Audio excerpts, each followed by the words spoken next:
చాలా ప్రాముఖ్యం. ఎలా ప్రాముఖ్యం అంటే మాది మొత్తం సంగీతం బ్యాక్గ్రౌండ్ నాది మొత్తం. మా నాన్నగారు ఒక సినిమా సంగీత దర్శకుడు. ఇప్పుడు క్యాథలిక్స్ అంటే ఈ చర్చిలో క్యాథలిక్ చర్చిలో పాడే పాటలన్నీ కూడా మా నాన్నగారు కంపోజ్ చేశారు, లేకపోతే నేను కంపోజ్ చేసిన పాటలే ఉంటాయి వాళ్ళు పాడే పాటలన్నీ కూడా. సో మాకు ఎక్కడైనా సరే ఇప్పుడున్న ఇప్పుడు రాష్ట్రం బైఫర్కేషన్ అయింది, కానీ ఆ రోజుల్లో ఉమ్మడి రాష్ట్రం అంటారు. ఆ ఉమ్మడి రాష్ట్రంలో ఆంధ్రప్రదేశ్లో మొత్తం క్యాథలిక్ చర్చ్లో ఉన్న పాటలన్నీ కూడా మేము కంపోజ్ చేసినాం ఇప్పటికీ. కానీ యేసుక్రీస్తు మా జీవితంలోకి వెళ్ళవచ్చాడంటే, నేను 9వ తరగతి చదివి 10వ తరగతి చదువుతాను కదా. 10వ తరగతి నాకు ఎందుకంటే నా జీవితం అంతా సంగీతం. మా నాన్నగారు డాక్టర్ మళ్ళీ. సో ఈ కుష్టి వ్యాధి వచ్చిన వాళ్ళకు మరి మెడిసిన్స్ ఇస్తారు కదా. సో మా నాన్నగారు డాక్టర్, గవర్నమెంట్ డాక్టర్. కానీ దానికంటే ఎక్కువ మా నాన్నగారు సంగీతానికి ఎక్కువ ప్రాధాన్యత ఇచ్చేవారు.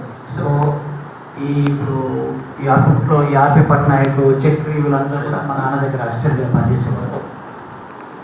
సో మా ఇంట్లో ఎప్పుడు కూడా 24 గంటలు ఈ సంగీతం గురించి ఉంటుండేది.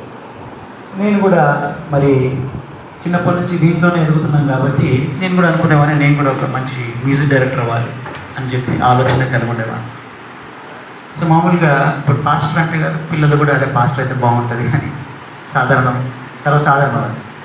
సో నేను కూడా ఆ మాదిరిగానే అనుకునేవాడిని. సో మా నాన్నగారు సంగీత దర్శకులు కాబట్టి నేను కూడా దీంట్లోనే ఉందాము అని చెప్పాను. అయితే మరి నేను 10వ తరగతి నేను చదివింది చాలా పెద్ద స్కూల్ అండి. అప్పుడు ఉమ్మడి రాష్ట్రం కాబట్టి నేను చదివింది number 1 school, Saint Patrick school అంటారు, సికింద్రాబాద్లో ఉంటుంది. సెయింట్ ప్యాట్రిక్ స్కూల్స్ అది మొత్తం ఏపీలో number 1 school, English medium school. So నేను 10వ తరగతి ఎవరికైనా చెప్పుకుంటే సిగ్గుచేడు, నేను ఫెయిల్ అయింది ఇంగ్లీష్లో 10వ తరగతి. సో ఆ రోజుల్లో మరి సప్లిమెంటరీ ఎగ్జామ్ అనేది 1 సంవత్సరం తర్వాత ఉండేది. ఆ రోజుల్లో మీకు తెలిసి ఉండొచ్చు. సప్లిమెంటరీ రాశారండి ఎవరైనా? రాయలేదా?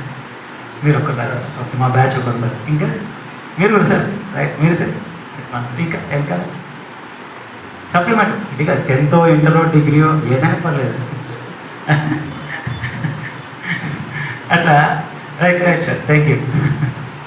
సో మరి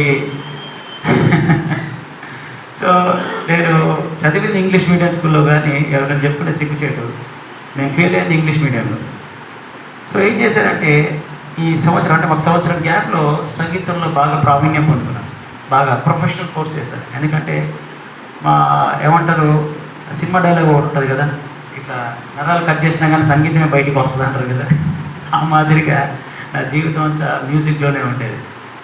సో నేను 10th అయిపోయినాక 10th క్లాస్ పాస్ అయినాక మా నాన్నగారు ఏం చేశారు, నన్ను ఆర్కెస్ట్రాలో పంపించారు.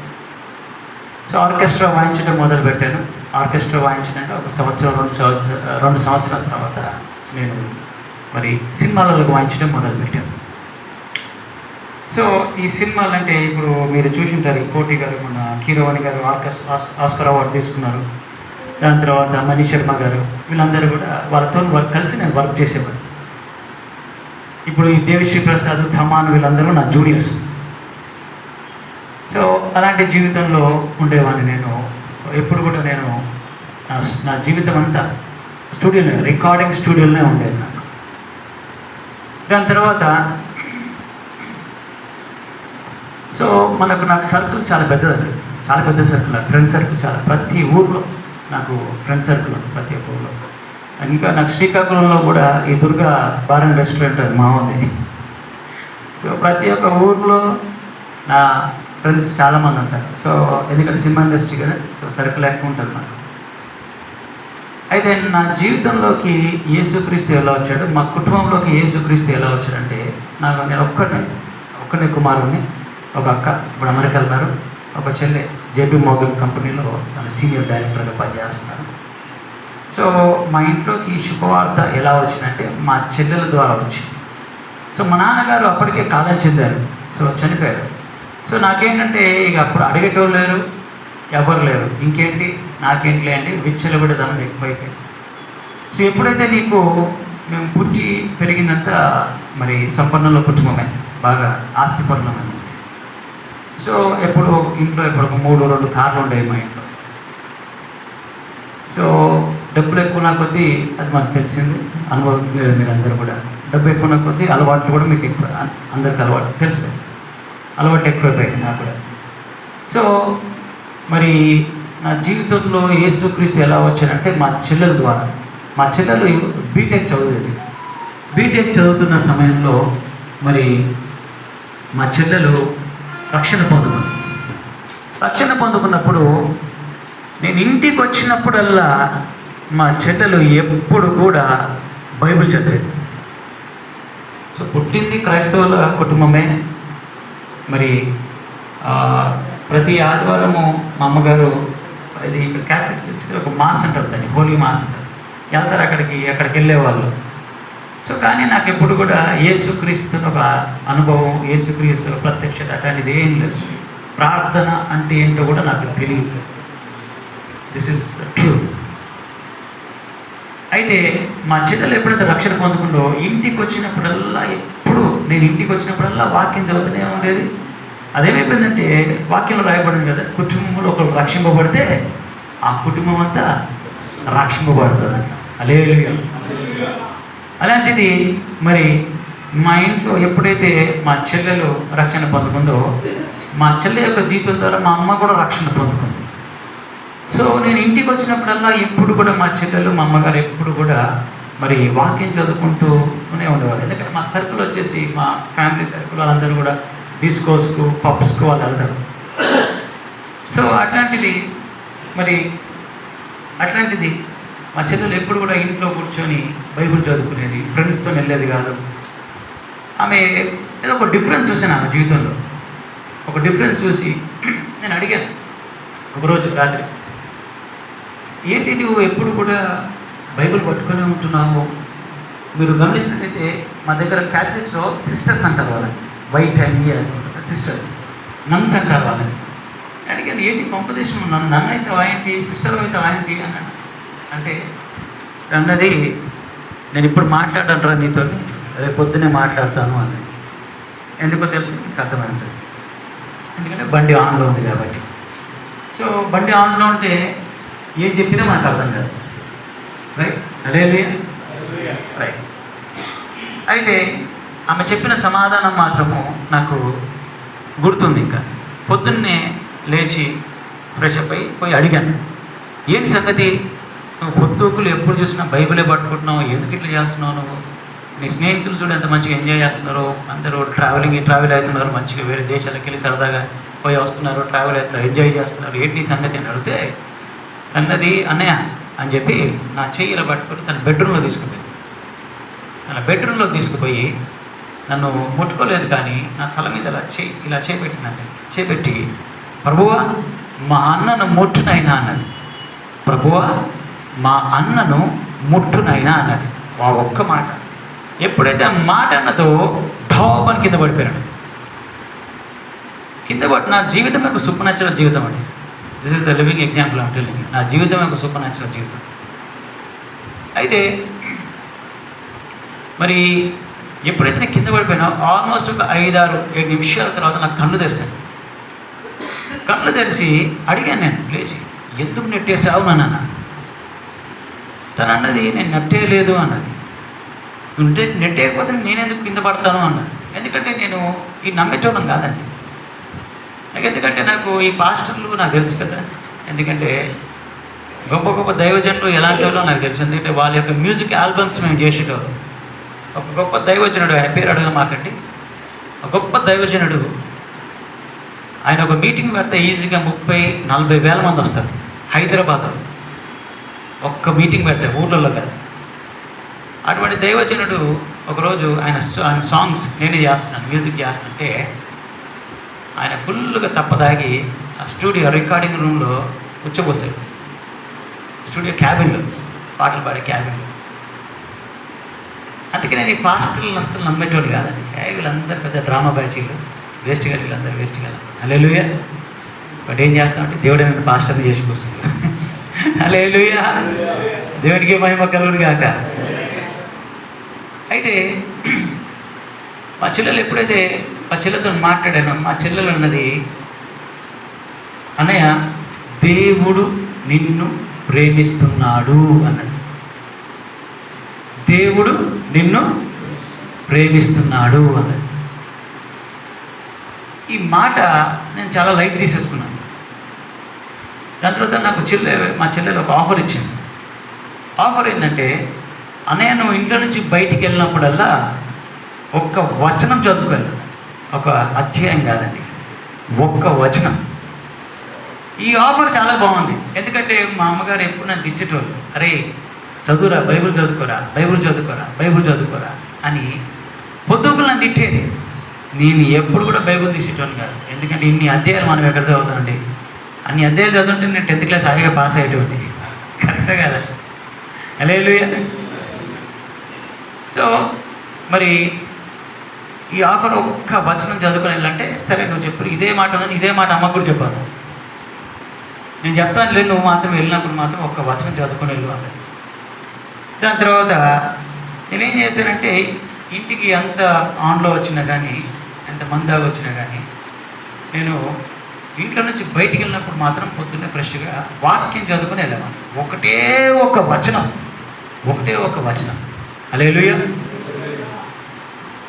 మీ అందరూ తెలుసు, ఈ బైబిల్ చాలా డేంజర్ అండి. బైబిల్ ఈ ఒక్క వచనం పోయి 2 వచనాలని, 2 వచనాలు పోయి 4 వచనాలని, 4 పోయి 10 వచనాలని.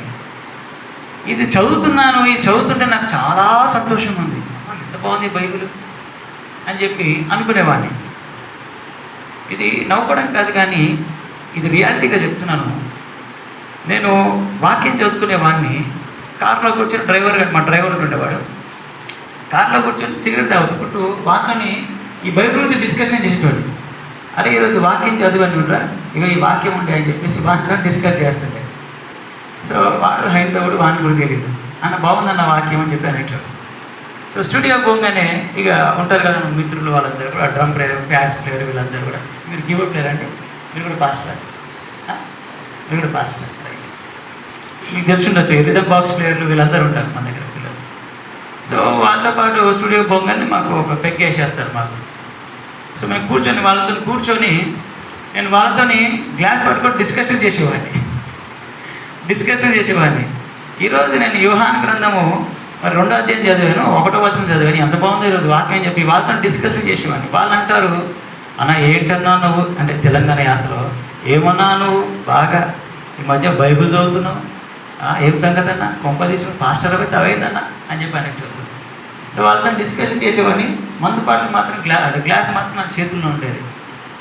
హల్లెలూయా. ఇది రియాలిటీ అండి, రియాలిటీ. హల్లెలూయా, రైట్. అయితే నాకు రాష్ట్రాన్ని శాసించే స్నేహితులు నాకున్నారు. సో ఇంతకుముందు నేనేం చేశానంటే, నాకు సిగరెట్లు, మందు అలవాటు అండి. దాని తర్వాత నాకు ప్రమోషన్ కూడా వచ్చింది దాంతోపాటు. ఏమంటే చెప్పండి, మీరు చెప్పొచ్చు. ఇది ఐ థింక్ పాస్టర్స్ కాన్ఫరెన్స్ కంటే మనం ఫ్రీగా మాట్లాడుకోవచ్చు, లైవ్ కూడా ఏం లేదు. లేదు సార్, దేవుని కృప వల్ల అట్లాంటివి నేను ఏం చేయలే. సార్ డ్రగ్స్ అలాంటివి. సో మానక ద్రవ్యాల్లోకి అంటే చాలా ఎక్కువ తీసుకునేవాడిని, అంటే చాలా తక్కువ తీసుకునేవాడిని, కానీ అది కూడా అలవాటు అయిపోయింది నాకు. అంటే గంజాయి తీసుకునేవాడు కాదు, కానీ వైట్ కుకీన్ అంటారు, వైట్ పౌడర్ ఉంటుంది చూడండి, వైట్ పౌడర్ ఉంటుంది, ఇలా ముక్కులో పెట్టి తీసుకుంటారు.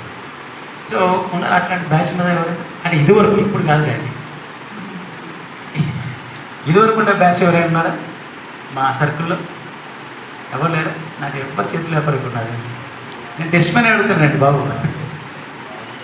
హల్లెలూయా. డ్రగ్స్ లేకపోతే మందు, రైట్ సార్, థ్యాంక్ యూ, ఉన్నారు మా బ్యాచ్ ఒకళ్ళు. మందు అదే మందు, డ్రగ్స్, సిగరెట్, అట్లా పాత జీవితం గురించి మాట్లాడుతున్నాను. రైట్ సంతోషం, రైట్. సో అలా నేను డ్రగ్స్ కూడా తీసుకునేవాడిని.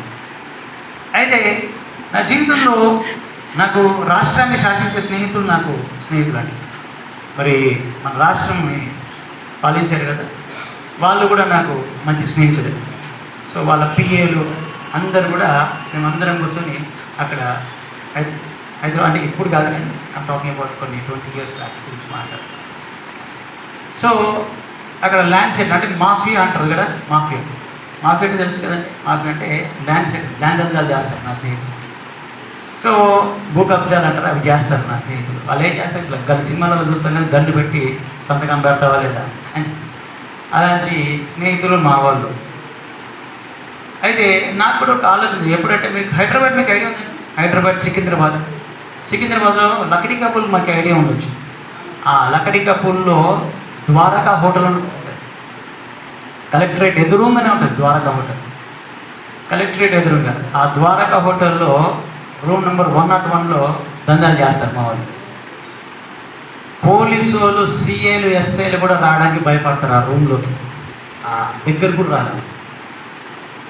అంత అట్లాంటి స్నేహితులు నా స్నేహితులు. దానిపైన మా మామయ్య, ఆయన స్పెషల్ జడ్జి, ఆయన చనిపోయాడు మొన్ననే, సస్పిషియస్ డెత్ అయినది.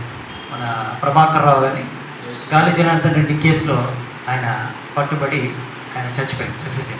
ఆయన రవి ప్రకాష్, TV9 ఇద్దరు కలిసి పైన ల్యాండ్ దందాలు చేస్తారు. ఒకరికి చెప్తున్నాను, ఇట్స్ ఆల్ ఓపెన్. సో నా స్నేహితులు అలాంటి వాళ్ళు. నాకు ఒక ఆలోచన వచ్చిండే, అరే నా స్నేహితులు ఉన్నారు కదా, సో ఇట్లా ఒక సర్కిల్ ఉంది, బాగానే ఉంది సర్కిల్, సో నేను కూడా ఒక ల్యాండ్ సెటిల్మెంట్ చేద్దాము అని చెప్పి అనుకున్నాను. సో అప్పట్లో నన్ను చూడలేదు, కానీ మీరు నా మెట్లో ఎప్పుడు కూడా 7-8 గోల్డ్ చైన్స్ ఉంటాయి. గోల్డ్ చైన్స్ 5 ఏళ్ళకు 5 ఉంగరాలు ఉంటాయి. 5 ఏళ్ళకి 5 ఉంగరాలు. సినిమా ఇండస్ట్రీ కాబట్టి షో పుట్టప్ అంటారు దాన్ని బాగా. సో ఇన్ని చైన్లా ఉంటాయి నాకు ఇలా మెట్లో. హల్లెలూయా. యేసుక్రీస్తు నా జీవితంలోకి వచ్చినాక అవన్నీ తీసి పడేశాను. ఎందుకంటే బంగారం లాంటి యేసే నా జీవితంలోకి వచ్చారు కాబట్టి. ఇది మాత్రం నేను తీయలేను, ఎందుకంటే నా భార్య తిట్టుకుంటుంది తీస్తే. హల్లెలూయా. అలాంటిది నా భాష మీకు అర్థమవుతుందా సార్? ఇక అంతలో పాస్టర్లు మీద అందరికీ నా భాష కొంచెం ఆంధ్రానే, నాది బీజం ఆంధ్రానే, కానీ పుట్టి పెరిగిందంటే తెలంగాణ. సో అందుకే కొంచెం తెలంగాణ ఆశ వస్తుంది, ఆంధ్ర కూడా టచ్ అవుతుంటుంది. సో నా భాష అర్థం కాకపోతే మీరు ఒకసారి అడిగినట్టే నేను మళ్ళీ చెప్తాను ఆ విషయం. హల్లెలూయా. నేను ఎందుకు ఎన్నిసార్లు హల్లెలూయా అంటున్నానంటే అది కూడా చెప్తాను. ఏంటి ఎన్నిసార్లు చెప్తావు హల్లెలూయా అని చెప్పి, అది కూడా అంటే ఎందుకంటే నాకు చాలా సంతోషం అనడం కూడా, రైట్. అయితే మరి నాకు ఒక ఆలోచన వచ్చిండే, సరే ఒక్కొక్క 10-15 నిమిషాలు అటు ఇటు అవుతుంది, నో ప్రాబ్లం కదా, లేట్ అయితే ఒక 10-15 నిమిషాలు. సో మరి నా స్నేహితులు ఎప్పుడైతే ఆలోచన వచ్చిందో నా స్నేహితులతో ఒక ల్యాండ్ దందా చేద్దాం అనుకున్నాను. అది 80 ఎకరాల తోట, 40 ఎకరాల మామిడి తోట, 20 ఎకరాల బంజరు భూమి, 20 ఎకరాల బత్తాయి తోట, మొత్తం అక్షరాల 160 కోట్లు. అందులో నాకు ల్యాండ్ సెటిల్మెంట్ చేసినందుకు నాకు ఒక్కరికి 9 కోట్లు. వేసుకునే కోట్లు కాదండి, డబ్బులు. 9 కోట్లు పుట్టి నాది వాటా. సో నాతో పాటు ఇంకా 3 పార్ట్నర్స్ ఉండేవాళ్ళు, స్నేహితులు. అందులో ఒకడు ఏం చేశాడంటే మమ్మల్ని పక్కకు జరిపేసి, వాడు డైరెక్ట్ అయిపోయి దాన్ని అమ్మేసి, మమ్మల్ని మోసం చేసి దాన్ని అమ్మేసి వాడు ఆ డబ్బులు తీసుకున్నామని ఒక కంకణం కట్టుకున్నాడు వాడు ఆ విధంగా. అది మాకు తెలిసింది. మాకు తెలిసేసరికి విపరీతమైన కోపము, యవ్వనపు దశ కదా, విపరీతమైన ఆక్రోషం. అరే ఎందుకు ఇట్లా చేసిండు వీడు, మనతోనే ఉన్నాడు, మనతోనే తాగుతుండు, మనతోనే ఉండేవాడు, ఇంత మంచి మిత్రుడు వీడు, ఎందుకు ఇట్లా చేసిండు అని అనుకున్నప్పుడు, సరే ఇక కోపం వచ్చేసింది, వాడిని పంపించేద్దాం అనుకున్నాం. పంపించేద్దాం అనేసరికి బయటికి కాదండి, పైకి అంటే మేడ మీదకి కాదండి, ఇంకా పూర్తిగా ఆకాశంలోకి వాడిని పంపించేద్దామని డిసైడ్ అయిపోయాడు. అయితే శుక్రవారం రోజు వాడిని లేపారు. దాని ముందు రోజు ఒక సినిమా రికార్డింగ్ చేసుకుని నేను వస్తున్నాను. ఇందులో మరి ఆ సినిమా ఎంతమందికి తెలుసో తెలియదో కానీ ఆ సినిమా పేరు ఏంటంటే నువ్వు నాకు నచ్చావు. మీకు ఐడియా ఉందండి? ఎవరు మాట్లాడరు కూడా. అది చూసినారు సార్, ఇప్పుడేమో చూస్తున్నారు కంపల్సరీ లేదు సరే సార్, రైట్. అయితే అది బంద్ చేస్తే మంచిదే అండి. హల్లెలూయా. ఆ సినిమా రికార్డింగ్ చేసుకొని కోటి గారి మ్యూజిక్ దానికి. సో ఆ సినిమా వర్క్ చేసి నేను వస్తున్నాను.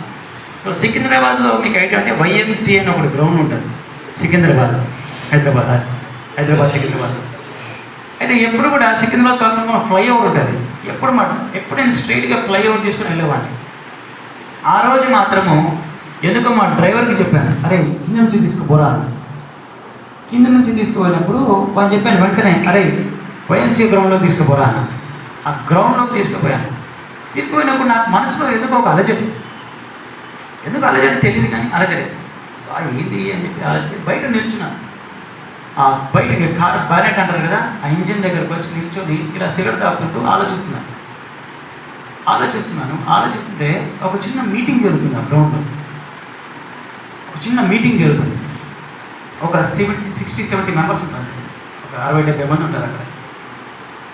పాస్టర్ గారు స్టేజ్ మీద నుంచి వాకింగ్ చెప్తున్నారు. నేను నా మనసు మాత్రం వాళ్ళు ఏం చెప్తారో నాకు తెలియదు, ఏం మాట్లాడుతుందో కూడా నాకు ఐడియా లేదు. ఆయన సడన్గా ఆయన వాక్యం చెప్పేటి ఆయన ఆపేసి ఒక ప్రవచనాన్ని విడుదల చేశారు. ఆయన ఏమన్నాడంటే, ఇక్కడ ఒక బ్రదరు ఇంకొక బ్రదర్ని చంపబోతున్నాడు, జాగ్రత్త అన్నాడు. ఆ మాట అనేసరికి నా జీవితంలో, నా గుండెలో ఇంకా అలజడి ఎక్కువైపోయింది. దేవుడు ఎప్పుడైనా సరే సూటిగా మాట్లాడితే మొట్టమొదటికి ఏం జరుగుతుందండి? భయం. నా కాళ్ళు వణకడం మొదలుపెట్టాయి. అయితే వెంటనే నా స్నేహితులకు ఫోన్ చేసి అమ్మ నా బూతులు తిట్టాను వాళ్ళని. మీరు దయచేసి అడగమాకండి, ఆ బూతులు కూడా ఏం తిట్టావని అడగమాకండి, నేను మర్చిపోయాను. ఆ బూతులు తిట్టి వాళ్ళు అడిగాను, అసలు ఎట్లా తెలిసింది బయటికి, ఈ క్యాండిడేట్కి ఎట్లా తెలిసింది అని అడిగాను. అయితే ఆయన మా స్నేహితులు అన్నారు, బాబాయ్ నువ్వు ఒక్కసారి పోయి కనుక్కో, ఎట్లా తెలిసింది ఆయనకు, మేమైతే బయటికి చెప్పలేదురా, నువ్వు ఒక్కసారి పోయి కనుక్కోపో అని చెప్పి అన్నాడు. సరే అని చెప్పేసి మీటింగ్ అయిపోయినాక ఆ పాస్టర్ గారి దగ్గరికి వెళ్ళి అడిగాను, పాస్టర్ గారు మీకు ఎట్లా తెలిసిందండి ఈ విషయము అంటే, ఆయన అన్నాడు, ఒక వింత మాట అన్నాడు, బ్రదర్ దేవుడు చెప్పాడు బ్రదర్ అన్నాడు. దేవుడు మీతో ఎట్లా చెప్తాడే అన్నా. లేదు బ్రదర్ దేవుడే చెప్పాడు. అరే దేవుడు మీతో ఎట్లా చెప్తాడండి, ఒక 10 సార్లు అడిగి ఇదే మాట అన్నా. అరే దేవుడు చెప్పాడు, అరే దేవుడు మీతో ఎట్లా మాట్లాడతాడే అన్నా. అయితే ఒక మాట అన్నాడు ఆయన, ఏమన్నాడంటే, చూడు బ్రదర్, నేను ఎప్పుడైతే ఈ ప్రవచనాన్ని విడుదల చేశానో, ఎప్పుడైతే ప్రవచనాన్ని చెప్పానో ఎవ్వడు రాదా నా దగ్గరికి, నువ్వేందుకు వచ్చావు అన్నాడు.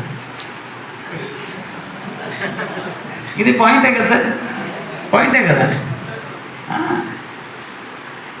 అయితే ఆ మాటకి నేను సైలెంట్ అయిపోయాను. మళ్ళీ డౌట్ ఉంది మనసులో, ఎట్లా తెలిసింది కరెక్ట్ సార్, ఒక్క మాట చెప్పండి సార్ ప్లీజ్, మీరు న్యూస్ పేపర్లో చూసారా లేకపోతే ఎక్కడ చూసారో అని నేను అడుగుతున్నాను. దాని తర్వాత అన్నాడు, లేదండి దేవుడు మాట్లాడాడు అన్నాడు. అయితే ఆయన ఒక మాట అన్నాడు, బ్రదర్ దేవుడు మిమ్మల్ని ప్రేమిస్తున్నాడు బ్రదర్ అన్నాడు. ఎప్పుడైతే ఈ మాట నేను విన్నానో ప్రియులారా, నేను తల్లిదండ్రుల ప్రేమ చూసినాను, సహోదరుల ప్రేమ చూశాను, స్నేహితులతో ప్రేమ చూశాను, కానీ దేవుడి ప్రేమ ఎప్పుడు కూడా చూడలేదు నా జీవితంలో. ఈ మాట వినేసరికి నాకు అర్థం కాలేదు. అన్నాడు, బ్రదర్ మీరు దయచేసి ఆ మాట చేయమాకండి అన్నాడు. నేను వెళ్ళిపోయాను, ఇంటికి వెళ్ళిపోయి రాత్రి అంతా ఆలోచిస్తూనే ఉన్నాను. ఆలోచించి పొద్దున్నే 4 గంటలకు 4:30 ప్రాంతంలో నా స్నేహితులకు ఫోన్ చేసి నేను చెప్పాను, అరే నేను ఇందులో ఉన్నాను, మీరే తీసుకోండి డబ్బు, నాకు వచ్చే డబ్బు కూడా మీరే తీసుకోండి. ఎప్పుడైతే ఆ మాట విన్నారో వాళ్ళు ఉలికిపడి నువ్వు తర్వాత వచ్చి నన్ను అడిగితే డబ్బులు నేను ఇవ్వండి అంటే, నేను వాళ్ళకి చెప్పాను, నేను బాండ్ పేపర్ అది రాసి పెడతాను, నాకు వద్దే వద్దన్నాను. నెక్స్ట్ డే వాళ్ళు ఆ పని చేసేసాను. హల్లెలూయా, హల్లెలూయా, హల్లెలూయా.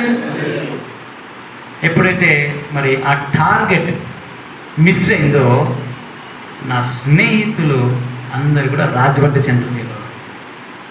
హల్లెలూయా. ఎవరైతే వ్యక్తిని చంపాలనుకున్నారో ఆయన ఒక కలెక్టర్ తమ్ముడు. ఆయన ఎవరైనా మరి ఎలా ఉంటుంది ఇన్ఫ్లుయెన్స్. సో మా స్నేహితులను అందరినీ కూడా రాజమండ్రి సెంట్రల్ జైల్లో పెట్టి తీసుకెళ్తారు, రిమాండ్లో పెట్టేసి. నేను కూడా రాజమండ్రికి వెళ్ళానండి కొన్ని రోజుల తర్వాత వాక్యాన్ని ప్రకటించడానికి. హల్లెలూయా. రాజమండ్రి ప్రాంతాన్ని, అక్కడి నుంచి నా జీవితంలో దేవుని యొక్క ప్రేమ ఏంటో మొదలైంది. దాని తర్వాత అలవాట్లు మాత్రం అంతే ఉండేది. అలవాట్లు మాత్రం బయటికి రాలే. ఇంకా వాక్యం మాత్రం బాగా చదువుకునేవాడిని, వాక్యం చదివేవాడిని బాగా చదివేవాడిని వాక్యం. అయితే మా చెల్లెలు నన్ను అబ్జర్వ్ చేసింది, నన్ను చూసింది, వాక్యం చదువుతున్నాడు అన్నయ్య అని చెప్పేసి. ఒక పాస్టర్ గారిని, బ్రదర్ మీకు కష్టమవుతుంది కింద కూర్చోడు, మీకు కష్టమైతే చైర్ తీసుకోండి సార్, ఇబ్బంది అయితే నో ప్రాబ్లం, ఇబ్బంది పడమాలి, నన్ను ఇంకా కూర్చోండి బ్రదర్ కష్టమైంది.